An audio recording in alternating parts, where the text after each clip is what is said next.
Good morning, everyone. A very pleasant and felicitated morning to all of you. I hope you are safe and well enough. Today I am here with you another important topic, that is climate change. I hope you would enjoy this beautiful session. So please like and subscribe this channel from the bottom of your heart. So let's start.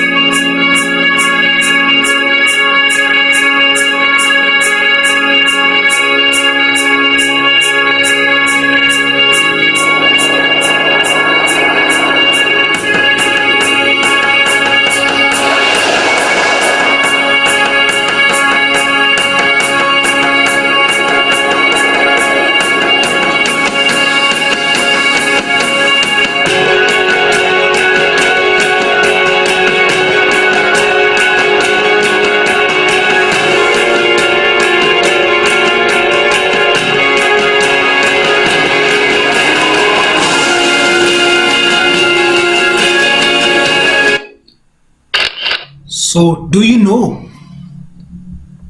what is the basic difference between climate and weather? Let me figure out how many person would know it. So basically a climate it is an outcome of interaction of temperature, humidity, heat, cold, cloud cover, wind rain, etc. of a particular place for a longer period of time. So basically climate is a long term average of a region weather events. So climate deals with the long term patterns of that particular place. Now, if we talk about weather, it is defined as the day-to-day conditions of the atmosphere at a place with respect to the temperature, humidity, rainfall, wind speed, etc. So, weather is the atmospheric condition prevalent for a shorter duration of time. So if we talk about in mathematical terms, I will say climate is an integration because of longer duration of time, or say about 30 to 40 years. But whereas weather is a differentiation because it is for shorter duration of time. So this is all about in terms of mathematics, where climate deals with integration because it is for longer duration of times, or and weather is for differentiation for because it is for shorter duration of time. So now what next? So next is our greenhouse effect. So what is a greenhouse effect? So the greenhouse gases was coined or derived by Joseph Fourier way back in 1820s. The concept of greenhouse gases is derived from the glasses which was constructed in the polar region to ensure growth and development of greenery in the form of vegetable crops. So let us figure out what is greenhouse gases. So these are the glasses house in polar areas are transparent to the incoming solar radiations and opaque to the outgoing long wave radiations. That is why they trap the heat energy which is used in growth of vegetable and crops. So since the greenhouse gases also works in the same way, that is they are also transparent to the incoming solar radiations and opaque to the outgoing long wave terrestrial radiations. Hence they increase the temperature of atmosphere and responsible for the global warming. So this is all about greenhouse effect.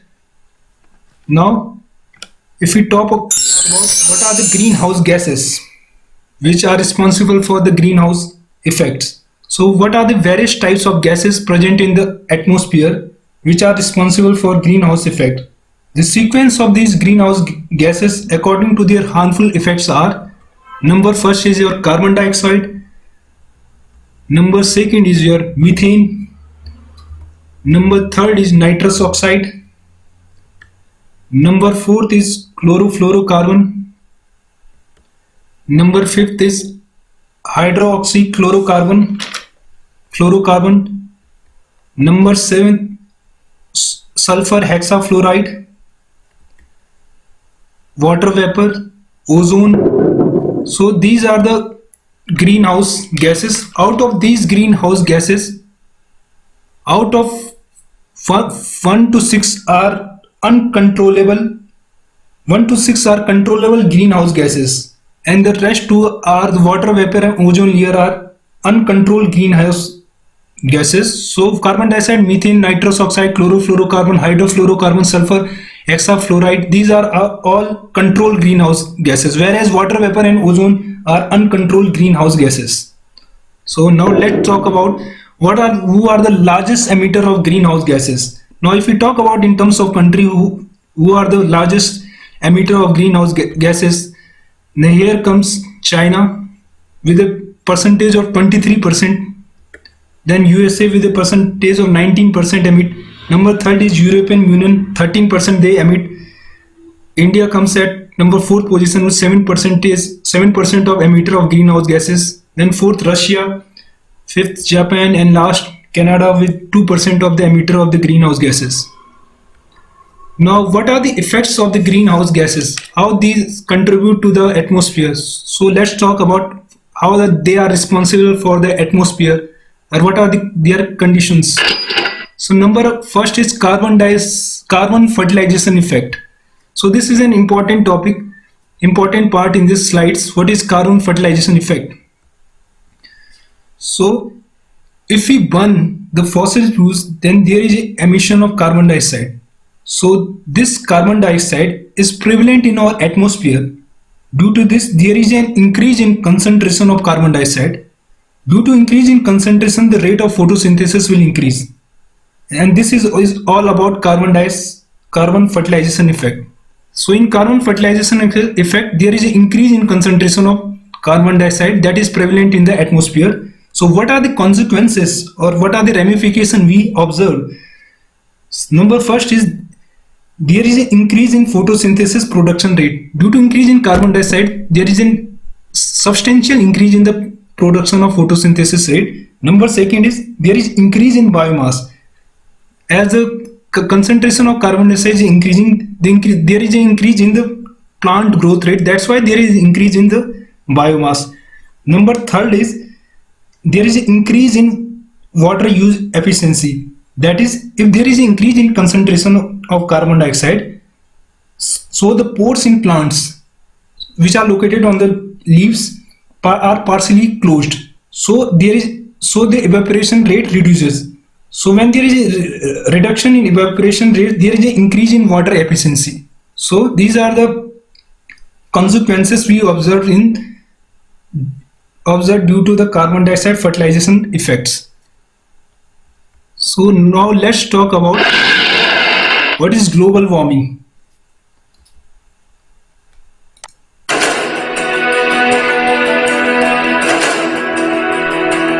Antarctica, the world's greatest freezer, is melting. Trillions of gallons are draining into the oceans. Sea levels are rising. It's happened before, and it's happening again right now. It's not a question of will sea level rise a large amount. It's only a question of how fast that will occur. How will humans fight back before our cities are inundated? Holding off the sea. So let's talk about global warming. The term global warming was given by Wally Brokers way back in 90s. Basically, global warming is a phenomena which referred there is increase in average temperature of atmosphere over Earth over a long period of time. So when there is substantial increase in the average temperature of atmosphere over a long duration of time, that is known as global warming. So what are the effects we have observed? That there is a submerged of island, and there is ice floating all over. So these are the effects which we have seen in earlier slides. Now, what are the other things that causes? Number one is ozone depletion. So ozone depletion. As we know that ozone layer is found in the stratosphere, which protects us from the harmful radiation. So the ozone layer Ozone layer is basically 50 kilometers from the Earth's surface, and ozone is measured by Dobson units. So one Dobson unit is equal to 0.01 millimeters. So with a substantial increase of the greenhouse gases, there is an ozone hole arises in the stratosphere. So with the increase in the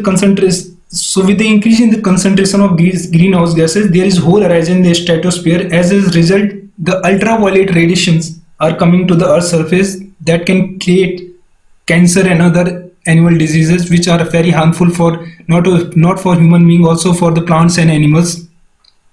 So ozone is one of the most protective layer that protects us from these ultraviolet radiation. But due to the lack of awareness, we are always depleting our atmosphere. So now let's talk about. So I hope you understand this session very much. So at last, I would say that minimize the greenhouse gases as much as you can to make this Mother Earth as a beautiful, healthy, wealthy planet. Thank you very much, guys, for listening. Now, if you like this session, please subscribe this channel so that I can bring more valuable things for you. Thank you once again.